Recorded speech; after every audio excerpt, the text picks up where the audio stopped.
Student welcome back to the channel Edu Spark. So आज हम करेंगे क्लास 9 फिज़िक्स का chapter that is work and energy. बहुत ही ईजी सा चैप्टर है तो वो हम करेंगे। ऑल्सो चिल्ड्रेन, अगर आपको आईटी, एआई, साइंस, एसएसटी किसी की भी आपको वीडियो चाहिए तो आप मेरे चैनल पर विजिट कर सकते हो। मेरे चैनल पर प्लेलिस्ट बना रखे हैं, आप उधर भी जा सकते हो। एंड अगर वीडियो अच्छी लगे तो लाइक करना एंड चैनल को सब्सक्राइब कर देना, ठीक है। सो हम करते हैं start work and energy. So obviously सबसे पहले हम पढ़ेंगे वर्क को। वर्क एंड एनर्जी के नेम पे सबसे पहले हम पढ़ेंगे वर्क को। सो चिल्ड्रेन, हमारा जो वर्क है, फॉर एग्जांपल अगर मैं पढ़ रही हूँ, मैं पढ़ती जा रही हूँ, 4 घंटे हो गए मुझे पढ़ते पढ़ते, तो भाई दूसरा कहेगा कि इसने तो बहुत पढ़ाई की है, पढ़े जा रही है, इसने मोबाइल नहीं देखा एक बार भी। लेकिन अगर मैं किस में गया, साइंटिफिक लैंग्वेज में गया, अगर मैं फिजिक्स की लैंग्वेज में गया तो फिजिक्स की लैंग्वेज में क्या मैंने वर्क किया है? वर्क मैंने नहीं किया है। और मैंने वर्क क्यों नहीं किया? क्योंकि चिल्ड्रेन फिजिक्स की लैंग्वेज में वर्क होता है F/S, that is force into displacement. ये हमारी क्या होगी? डिस्प्लेसमेंट। और डिस्प्लेसमेंट जिस डायरेक्शन में फोर्स, मतलब जिस डायरेक्शन में फोर्स लगाया जा रहा है उसी डायरेक्शन में हमारी डिस्प्लेसमेंट होनी चाहिए। तो फिजिक्स की लैंग्वेज में वर्क तभी होता है जब हमारा फोर्स होता है, मतलब फोर्स लगता है किसी भी ऑब्जेक्ट पे, और डिस्प्लेसमेंट लगता है, डिस्प्लेसमेंट उस डायरेक्शन में लगता है जिस डायरेक्शन में फोर्स लगता है, ठीक है। अगर कोई भी मेरी यूनिट जीरो हो जाए, फॉर एग्जांपल फोर्स नहीं लगा लेकिन डिस्प्लेसमेंट हुई, तो ये मेरा जीरो आ जाएगा, वर्क डन मेरा जीरो आ जाएगा। फिर आज अगर फोर्स हुआ लेकिन जो मेरी डिस्प्लेसमेंट है वो जीरो है, तो ये मेरा जीरो आ जाएगा, ठीक है। सो अगर इनमें से कोई सी भी यूनिट, चाहे वो फोर्स हो चाहे वो डिस्प्लेसमेंट हो, कोई सी भी यूनिट हमारी जीरो हो जाती है तो जो मेरा वर्क डन है वो मेरा जीरो आ जाता है। सो वर्क डन क्या हो गया? Work done is defined as the magnitude of force acting on an object, it is multiplied to the distance moved by an object in the direction of applied force। ये जो आपकी line लिखी है ना, direction of applied force, मतलब जिस direction में आपका फोर्स लग रहा है, ये लाइन आपको बहुत लिखनी इंपॉर्टेंट है, अप्लाइड फोर्स, वरना आपके मार्क्स कट जाएंगे। और इसका दूसरा मीनिंग बन जाएगा, क्या मीनिंग बन जाएगा वो मैं आपको आगे बताऊंगी, लेकिन उससे पहले मैं आपको ये बताती हूँ दैट जो वर्क है उसकी एसआई यूनिट क्या होती है? जूल होती है। आप क्या होंगे कि मैम वर्क को हम F/S लिखते हैं, तो फोर्स की हमारी क्या हो गई? न्यूटन, और एस की हो गई न्यूटन मीटर, तो न्यूटन मीटर भी लिखते हैं, लेकिन जो फोर्स की एसआई यूनिट होती है वो हमारी जूल होती है। अब हमारा जो वर्क है चिल्ड्रेन, वो क्या है? एक स्केलर क्वांटिटी है। स्केलर क्वांटिटी कौन सी क्वांटिटीज़ होती है? जिनका सिर्फ मैग्नीट्यूड होता है। सो देयरफॉर जो हमारा वर्क है वो हमारा क्या है? स्केलर क्वांटिटी, क्योंकि उसके सिर्फ मैग्नीट्यूड है उसके पास, ठीक है। अब मैं बताऊंगी आपको कि वर्क पॉजिटिव कब कंसीडर किया जाएगा, कब वो हम कहेंगे कि that work done is positive. So हमारा वर्क डन तब पॉजिटिव कहलाया जाएगा दैट जब फोर्स और जो डिस्प्लेसमेंट है वो एक ही डायरेक्शन में हो रहे होंगे। फोर्स किसी ऑब्जेक्ट पे लगा और डिस्प्लेसमेंट उसके फिर उसी डायरेक्शन में लग गई। वेयरएज हमारा जो हमारा वर्क है वो नेगेटिव कब कहलाया जाएगा? सो हमारा जो वर्क है वो नेगेटिव तब कहलाया जाएगा जब जो फोर्स और डिस्प्लेसमेंट है वो हमारे किस डायरेक्शन में हो रहे होंगे? अपोजिट डायरेक्शन में हो रहे होंगे। So work is taken as the negative if the displacement of the object is in direction opposite to the direction of force applied, ठीक है।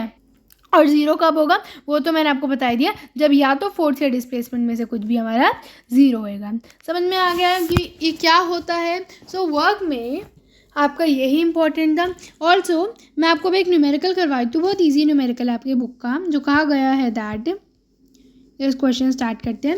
पेज नंबर 115 में 10.1 का न्यूमेरिकल है that a force of 5 Newton is acting on an object. मतलब हमें उसका force कितना मिल गया चिल्ड्रन? 5 न्यूटन मिल गया।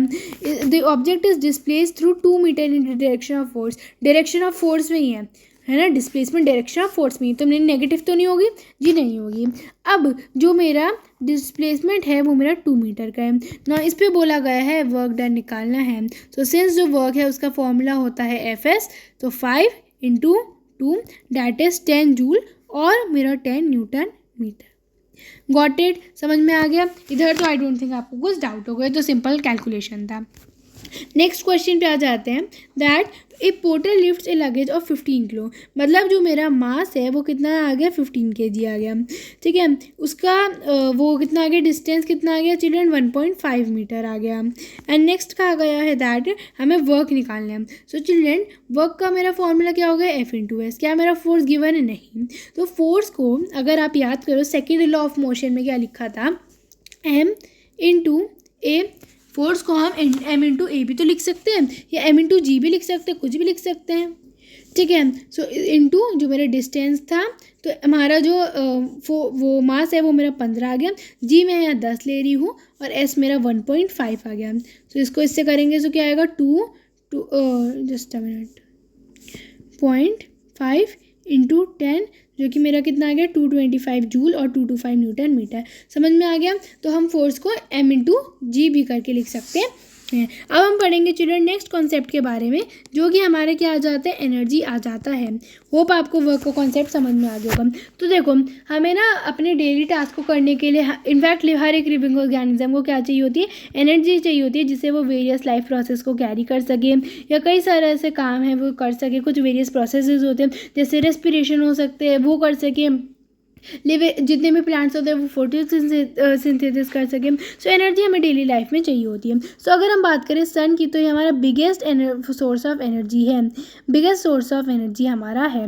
हमें एनर्जी जो है बाकी उससे भी मिलती है, बाकी चीज़ों से मिलती है, लेकिन जो हमारा सन है वो एक बिगेस्ट सोर्स है, ठीक है। नाउ जो हमारा वर्ड है एनर्जी, हम उसे अपनी डेली लाइफ में कई बार यूज़ करते हैं। इनफैक्ट डेली लाइफ में उसका काम होता ही है, चलता ही है। फॉर एग्जाम्पल, अगर मैं एक भारी ऑब्जेक्ट को मूव करके आ रही हूँ, उसे डिस्प्लेस करके आ रही हूँ, मैं बहुत थक गई, तो मैं कहूँगी दैट आई एम एग्जॉस्टेड, मेरे अंदर बिल्कुल एनर्जी नहीं बची है। या अगर मैं बहुत भूखी थी, मुझे बहुत भूख लग रही थी और मैंने क्या करा, खाना खा लिया, तो मैं कहूँगी दैट मेरी एनर्जी वापस आ गई है, अब मैं दोबारा काम कर सकती हूँ। सो ये हमारा होता है चिल्ड्रन एनर्जी। एनर्जी हमारी डेली लाइफ में काम आती है। लेकिन अगर हम बात करें फिजिक्स की लैंग्वेज में, तो एनर्जी क्या होती है, सो एनर्जी होती है जब कोई भी ऑब्जेक्ट के पास, किसी भी ऑब्जेक्ट के पास किसी वर्क को करने की क्या होती है, कैपेबिलिटी होती है। सो एनर्जी क्या होती है, an object having a capability to work is known as energy, ठीक है। तो अगर हम बात करेंगे एनर्जी की, तो हमारा जो एनर्जी होता है, एनर्जी को हम वर्क कह सकते हैं।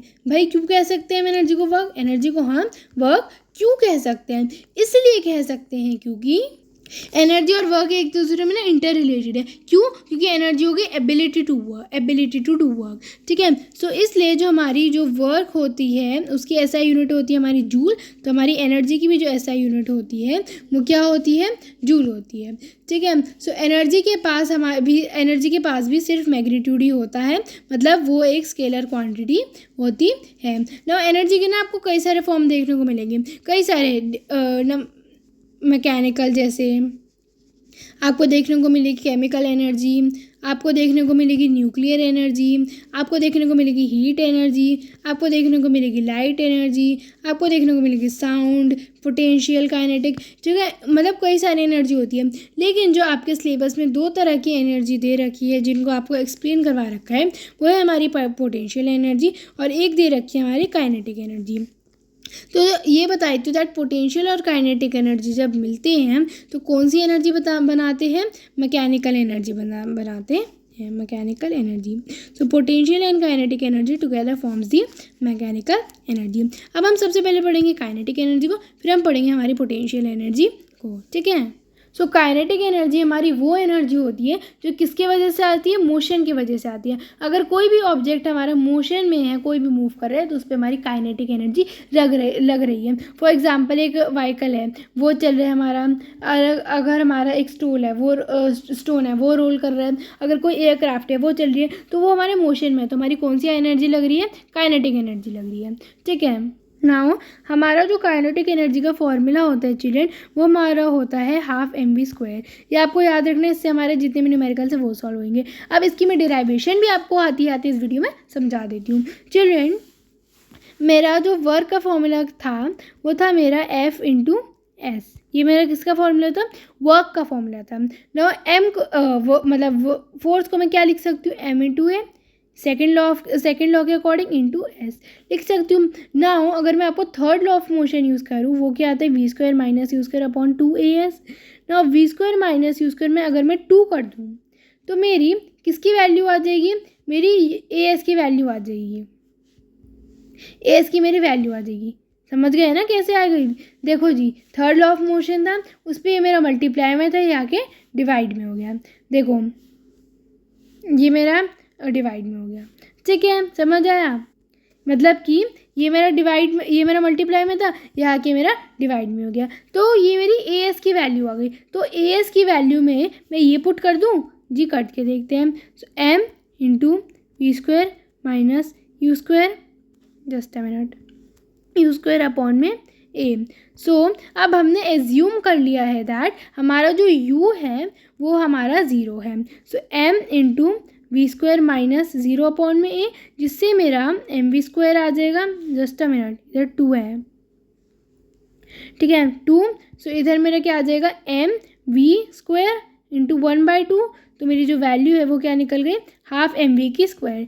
समझ आए डेरिवेशन। थर्ड, सबसे पहले वर्क का फॉर्मूला लगाया एफ एस, उसके बाद मैंने मतलब इसको एम इंटू एस लिख सकते हैं। उसके बाद ए एस की वैल्यू निकाल दी और मतलब यू को हमने 0 एज्यूम कर लिया, तो मेरा हाफ एम वी स्क्वायर मेरा आ गया। अब एक न्यूमेरिकल आपको दे रखा है जो कि आपको 118 पेज पे है, जिसमें आपका जो मास है वो कहा गया है दैट वो 15 किलो है। यूनिफॉर्म वेलोसिटी उसकी 4 मीटर पर सेकेंड है। और हमें क्या निकालनी है, काइनेटिक एनर्जी निकालनी है। सो काइनेटिक एनर्जी का फॉर्मूला होता है half M we square. So 15 into 4 सो गया 2 से। सो 15 इंटू 8, ठीक है, 8 5 40, 0 4 क्या लगा, दैट इज़ 120। तो 120 जूल इसका आंसर आ गया। सिमिलरली आपका जो 10.4 एग्जाम्पल है वो भी मैं आपको बता देती हूँ। What is the work to be done to increase the velocity of a car. मतलब जो इसकी वेलोसिटी है वो कितनी दे रखी है, 30 किलोमीटर पर आवर दे रखी है ना। अगर मैं इसे 5 × 18 से मल्टीप्लाई करके मीटर पर सेकेंड में करूँ तो वो मेरी आएगी 25/3। सिमिलरली अगर मैं जो वी मेरी जो है 60 किलोमीटर पर आवर दे रखी है, अगर मैं इसे 5/18 से मल्टीप्लाई करके मीटर पर सेकंड में कर दूँ वो मेरी कितनी आएगी, 50/3 आ जाएगी। नाउ हमें वर्क निकालना है, work done. So work done is equals to, just a minute, so work done मेरा हो सकता है, क्या हो सकता है जी, change in momentum change in kinetic energy, ठीक है। सो मेरा इनिशियल काइनेटिक एनर्जी होगी इसमें मैं माइनस कर दूंगी जो मेरी फाइनल काइनेटिक एनर्जी होगी। तो मेरी इनिशियल काइनेटिक एनर्जी कैसे निकलेगी, हाफ एम यू स्क्वायर करके। सो मतलब हाफ मास मुझे कितना दे रखा था, 1500 गिवन था। यू स्क्वायर मेरा कितना गिवन था, 25/3, इसका स्क्वायर कर दूंगी। तो मेरी आंसर कितना आ जाएगा चिल्ड्रन, 156,250 अपॉन में 3। आप इसे चेंज कर सकते हो तो आप कर देना, लेकिन अगर नहीं भी करोगे तो कुछ फ़र्क नहीं पड़ेगा, ठीक है। सो ये आ गया। सिमिलरली अगर मैं हाफ एम वी का स्क्वायर कर देती हूँ तो ऐसा करके मेरी 625,000 अपॉन में 3 जूल आ जाएगी। ना मुझे क्या निकालना है, चेंज इन वर्क डन निकालना है। तो मेरा जो वो था फाइनल थी दैट वाज 625,123 अपॉन में 3 में से क्या माइनस कर दूंगी, 156,250 अपॉन में 3, जिसे करके मेरा आ जाएगा 156,250 जूल। क्या ये बात सबको समझ में आ गई, ठीक है। सो काइनेटिक एनर्जी क्या होता है, जब भी कोई बॉडी मोशन में होती है तो वो काइनेटिक एनर्जी को लगाती है, जो कि हम डिफाइन कर सकते हैं कि mgh हमारा काइनेटिक एनर्जी है। अब हम किसके बारे में पढ़ेंगे बच्चे, पोटेंशियल एनर्जी के बारे में पढ़ेंगे। पोटेंशियल एनर्जी किसके वजह से आती है, पोटेंशियल एनर्जी हमारी आती है जब हाइट के वजह से आती है, या कोई भी हमारी जो बॉडी होती है वो स्ट्रेच करती है, या आप कह सकते हो वो अपनी शेप चेंज करती है, यह हमारा पोटेंशियल एनर्जी आ जाता है। सो जिससे अब इसका एक एग्जांपल दे रखा है। फॉर एग्जांपल हमने क्या किया, एक स्लिंग की जो ऐसे वाली नहीं होती, हम एक एंड को पकड़ लेते हैं, उसको हमने एक एंड पकड़ लिया और दूसरा हमने पकड़ लिया, ठीक है। और अगर आप अपनी स्लिंगी छोड़ोगे तो उस स्लिंगी को क्या होगा, ये रबर बैंड है, ये आप करके देख सकते हो, रबर बैंड है, आपने उसका एक एंड पकड़ा और आपने दूसरा खुद पकड़ लिया, बैंड को स्ट्रेच किया और उसके बाद उसे रिलीज कर दिया, तो वो ओरिजिनल शेप में आ जाएगी। So children, in these cases जो हमारी पोटेंशियल एनर्जी है वो हमारी स्टोर हो रही है, ठीक है। तो अब हम पढ़ेंगे potential energy of an object at a height. So देखो, जितना ऑब्जेक्ट हाइट पे होता है, an object increases energy when raised to a height, जितना वो हाइट पे होता है, मतलब जितनी हाइट हमारी इंक्रीज होती है उतनी हमारी जो है पोटेंशियल एनर्जी इंक्रीज होती है। In fact not potential energy increase होती है। गॉट इट, उतनी हमारी जो एनर्जी है इंक्रीज होती है। क्यों? क्योंकि जो वर्क है वो अगेंस्ट ग्रेविटी किया जाता है। सो एनर्जी इस सिचुएशन में जब वो अगेंस्ट ग्रेविटी किया जाता है उसे हम ग्रेविटेशनल पोटेंशियल एनर्जी कहते हैं। ठीक है, अब इन्होंने एक एग्जांपल ले लिया कि ऑब्जेक्ट है जिसका जो मास है वो क्या है m है और उसकी जो हाइट है चिल्ड्रन वो क्या है h है, और हमने उसे रेस कर दिया, मतलब उसको ऊपर कर दिया, हाइट उसकी बड़ी कर दी। सो मेरा वर्क क्या होगा? सो सिंस वर्क का फॉर्मूला होता है F इंटू एस, एंड जो मेरा फोर्स है वो हमारा वेट हो सकता है mg। देखो हमारा वेट क्या होता है? जो हमारा डिस्टेंस होता है। देखो वेट क्या होता है? वो फोर्स जो कि अगेंस्ट ग्रेविटी एक्ट करते हैं। तो उसको हम एम जी लिख सकते हैं इज इक्वल्स टू एस को हम एच लिख सकते हैं। सो मेरा क्या हो गया? एम जी एच मेरा फॉर्मूला होगा। तो पोटेंशियल एनर्जी का जो मेरा फॉर्मूला होता है वो हमारा होता है m ji h, and since जो मेरा वर्क डन है वो एम जी एच के इक्वल किया जा रहा है, तो पोटेंशियल एनर्जी मेरी एम जी एच करके ही हमारी निकलेगी। अब इधर एक न्यूमेरिकल दे रखा है, न्यूमेरिकल सॉल्व करवाऊंगी मैं आपको सबसे पहले। तो कहा गया है दैट उसका जो कोई भी ऑब्जेक्ट है जिसका जो मास है वो क्या है 10 kg है, और उसका जो हाइट है वो है 6 मीटर है, और उसको जो जी की वैल्यू है वो है 9.8 मीटर पर सेकेंड की स्क्वायर। तो इसमें एनर्जी पूछी है दैट मेरी एनर्जी क्या होगी? Potential energy. एम जी एच का फॉर्मूला लगाऊंगी। एम मेरा कितना था 10 इंटू जी मेरी 9.8 आ गई इंटू 6। नाउ मैं 98 को 6 से मल्टीप्लाई करूँगी तो मेरा 588 जूल मेरा आंसर आ जाएगा। सिर्फ ऐसे करके मैंने पोटेंशियल एनर्जी निकाल दी। नेक्स्ट न्यूमेरिकल दे रखा है 10.6, जिसका जो मास है वो आपको कितना गिवन है? 12 kg गिवन है, 12 किलो गिवन है। एंड अगर जो पोटेंशियल एनर्जी है उस ऑब्जेक्ट की वो कितनी है चिल्ड्रन? 480 जूल है, 480 जूल है, और उसकी जो वो है जी की वैल्यू वो 10 मीटर पर सेकेंड स्क्वायर है। तो हमें पूछा गया है हाइट क्या होगी। सो मैं फॉर्मूला लगा दूंगी। अगर मैं फॉर्मूला में पुट करूँ so M G H is the potential energy. तो मास मेरा कितना है 12 इंटू 10 इंटू हाइट मुझे पता नहीं, और ये मेरी कितनी हो गई? मेरी 480 हो गई। सो इधर से मैं इधर कैंसिल कर दूँ? कर सकते हैं। सो 48 अपॉन में 12 वो मेरी कितनी आ गई? 4 मीटर मेरी हाइट आ गई। होप आपको समझ में आया होगा। नॉर्मली हमने पुट किया है और इक्वेट किया है। ठीक है, इक्वेट मतलब उसे ले जाया गया। नाउ क्या हमारी एनर्जी जो होती है वो इंटर कन्वर्टेबल होती है? क्या हमारी जो एनर्जी होती है वो इंटर कन्वर्टेबल होती है? सो चिल्ड्रन जो हमारी एनर्जी होती है वो कौन सा लॉ फॉलो करती है? Law of conservation of energy. और law of conservation of energy कहता है दैट जो हमारी एनर्जी होती है it can not be created, और ना ही वो डिस्ट्रॉय हो सकती। It can only it can be only transferred, और it can only change the form. ठीक है, सो इसका एक एग्जाम्पल दे दिया इन्होंने। अच्छा ये बताती हूँ दैट जो एनर्जी होती है जब वो ट्रांसफॉर्म होती है ना तो टोटल एनर्जी हमारी क्या रहती है? अनचेंज रहती है। फॉर एग्जांपल अगर एक ऑब्जेक्ट है जिसका जो मास है वो है m, और उसकी जो हाइट है चिल्ड्रन वो क्या आ गई? हमारी h आ गई। सो एट द स्टार्टिंग इधर इन्होंने एक ऐसा एग्जाम्पल लिया है। देखो ये एक ऑब्जेक्ट है, मास m, उसकी जो हाइट है वो हमारी h आ गई। तो इस टाइम पे हाइट, ठीक है, तो इस टाइम पे जो मेरी वो होगी पोटेंशियल एनर्जी होगी वो मेरी होगी एम जी एच, और जो मेरी काइनेटिक एनर्जी होगी वो मेरी होगी 0। और अगर मैं उस ऑब्जेक्ट को गिरा दूँ तो मेरी जो हाइट होगी वो मतलब वो मेरी हाइट तो होगी नहीं, तो वो मेरी हो जाएगी हाफ एम वी का स्क्वायर, क्योंकि मेरी जो काइनेटिक एनर्जी होगी वो मेरी इंक्रीज हो जाएगी और पोटेंशियल एनर्जी डिक्रीज हो जाएगी। देखो consider a simple example, let an object of mass m made to freely fall from a height h। ये मैंने आप बता दिया। एट द स्टार्ट जो potential energy it is m ji h and the kinetic energy is 0। ये भी मैंने आपको बता दिया। As it falls this potential energy will change into kinetic energy. उसकी जो पोटेंशियल एनर्जी है वो किस में चेंज हो जाएगी? काइनेटिक एनर्जी में चेंज हो जाएगी। ठीक है, so if v is the velocity of an object at given instant the kinetic energy would be half M we square. So ये आपको समझ में आ गया। एनर्जी हमेशा हमारी क्या रहती है? कॉन्स्टेंट रहती है, it remains unchanged. So M G h plus half M we square मतलब काइनेटिक एनर्जी और पोटेंशियल एनर्जी हमारी क्या रहती है? कॉन्स्टेंट रहती है। सो ये बात समझ में आ गई। अब हम पढ़ेंगे किसके बारे में पढ़ेंगे? हम लास्ट टॉपिक के बारे में पढ़ेंगे, that is rate of doing work. Rate of doing work होता है हमारा पावर। क्या होता है हमारा रेट ऑफ डूइंग वर्क बच्चे? पावर होता है कि हम किस रेट में वर्क को कर रहे हैं, ये हमारा कहलाता है पावर। पावर समझ में आ रहा है ना?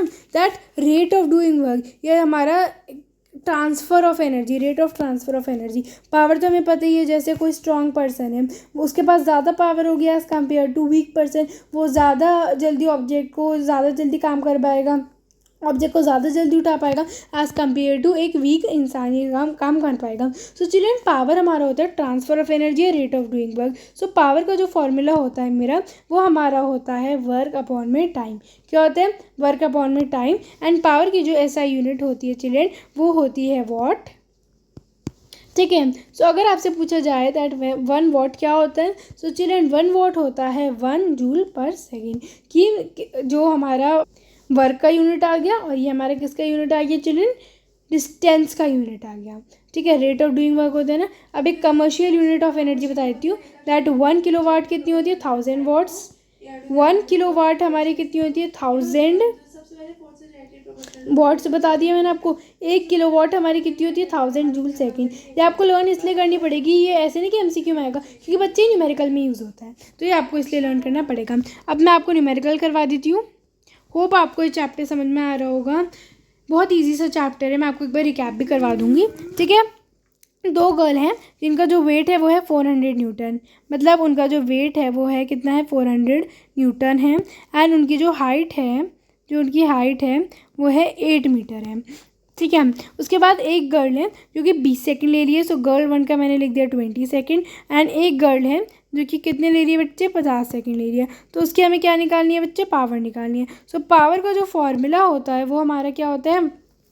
वर्क अपॉन में टाइम होता है। क्या होता है? वर्क अपॉन में टाइम। ना वर्क को मैं क्या लिख सकती हूँ? mg, मतलब ये वर्क मतलब F इंटू एस होता है ना। सो मैंने F को mg लिख दिया इंटू एच। नाउ मेरा जो m था दैट वाज मास मेरा कितना था? mg को मैं क्या लिख सकती हूँ? mg को मतलब वेट का फॉर्मूला मेरा mg होता है ना। तो mg को मैं क्या लिख सकती हूँ बच्चे? 400 इंटू मेरा जो हाइट थी वो थी 8, और फर्स्ट गर्ल को कितना टाइम लगा? 20 सेकेंड। तो ये मैंने कट करा, जस्ट अ मिनट, ये मैंने कट किया अपॉन में 24। सो ये मेरा कितना आ गया? 160 वाट। सिमिलरली अगर मैं दूसरी तरीके से करती हूँ, मतलब इधर, जस्ट अ मिनट, ठीक है। सो अब मैं अगर देखूँ तो ये मेरा पूरा सेम था, बस इन्होंने क्या किया कि जो दूसरी गर्ल थी उसने 50 सेकेंड लिए। सो ये मेरा कट हो गया, ये मेरा कट हो गया, तो इससे मेरा कितना आ गया? 64 वाट्स मेरा आंसर आ गया। 10.8 बहुत ज़्यादा इंपॉर्टेंट है, बहुत ज़्यादा इंपॉर्टेंट है, आपको करना ही करना है, तो सिंपली समझना। ठीक है, सबसे पहले यूनिट्स उतार लेना, मास का गिवन है। अगर एक स्टेप की कितनी दे रखी है? 15 सेंटीमीटर लेंथ दे रखी है, तो 45 स्टेप्स की निकालेंगे हम। तो सबसे पहले सेंटीमीटर को मीटर में कन्वर्ट करेंगे, दैट इज़ 15/100। ठीक है, तो ये मेरा कितना हो जाएगा? 0.15। नाउ अब मैं क्या करूँगी? एक स्टेप की मेरी कितनी आ गई? So if 1 step is equals to 15/100 metre, तो मेरी 45 स्टेप्स की कितनी आ गई? तो 45 स्टेप्स की मेरी आ गई 45 इंटू 15/100। सो ये मेरा कट हो गया 3, ये मेरा 40 कन्वर्ट हो गया, ये 9, ये 8। सो ऐसे करके जो मेरा आंसर है बच्चे वो आ गया 6.75 मीटर। कि ये मेरा क्या आ गया? डिस्टेंस आ गया किसका? बेसिकली मेरा हाइट आ गई 45 स्टेप्स की। नाउ अब हमें जो बेटा मास है वो हमें 50 किलो दे रखा था। ठीक है, और जो जी था वो हमसे कह रखा था 10 मीटर पर सेकेंड स्क्वायर लेना है। अब हमसे पूछा था पावर निकालनी है। सो सिंस पावर का फॉर्मूला होता है वर्क अपॉन में टाइम, एंड जो हमारा वर्क है उसे हम लिख सकते हैं mg इंटू ये हमारा s हो जाएगा अपॉन में टाइम। सो जो मेरे m है बच्चे वो दे रखा है 50 इंटू 10 इंटू s मेरा क्या है?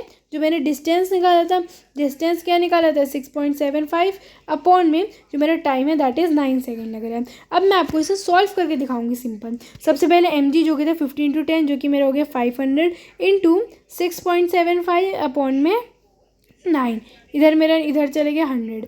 अगर इसे मैं कन्वर्ट करूँ सो 3, इसका 2 माइनस 615 225 आ गया। ठीक है, इसे दोबारा कट कर दूँ 75 आ गया, ये 2 0 से ये 2 0 काट दी, तो 75 इंटू 5 इज़ 375 वाट्स। ठीक है। तो इसी के साथ ही हमारा चैप्टर कंप्लीट होता है। इस चैप्टर में हमने सबसे पहले पढ़ा वर्क के बारे में कि वर्क होता है फोर्स इनटू डिस्प्लेसमेंट। अगर कोई भी यूनिट ज़ीरो हो जाती है तो हमारा वर्क डन ज़ीरो हो जाता है एंड हमारा वो उसी डायरेक्शन में एक्ट करना चाहिए डिस्प्लेसमेंट जिस डायरेक्शन में हमारा फोर्स हो रहा है। ये हमने वर्क में पढ़ा। उसके बाद हमने पढ़ा एनर्जी के बारे में कि वेरियस फॉर्म होती है हमारी एनर्जी की, जिसमें हम पोटेंशियल काइनेटिक एनर्जी के बारे में पढ़ा कि हमारा जो वो होता है काइनेटिक एनर्जी होता है वो किसी भी बॉडी में क्या लाता है, मोशन लाता है, और हमारा जो पोटेंशियल एनर्जी होता है वो क्या लाता है, शेप में चेंज लाता है, कॉन्फ़िगरेशन में वो चेंज लाता है। ठीक है। उसके बाद हमने किसके बारे में पढ़ा, ग्रेविटेशनल पोटेंशियल एनर्जी के बारे में, जब वो अगेंस्ट दी ग्रेविटी होती है, एक हाइट पे होती है। उसके बाद हमने पढ़ा पावर के बारे में, जो कि होता है हमारा वर्क अपॉन में टाइम। ये हमने पढ़ा। ठीक है।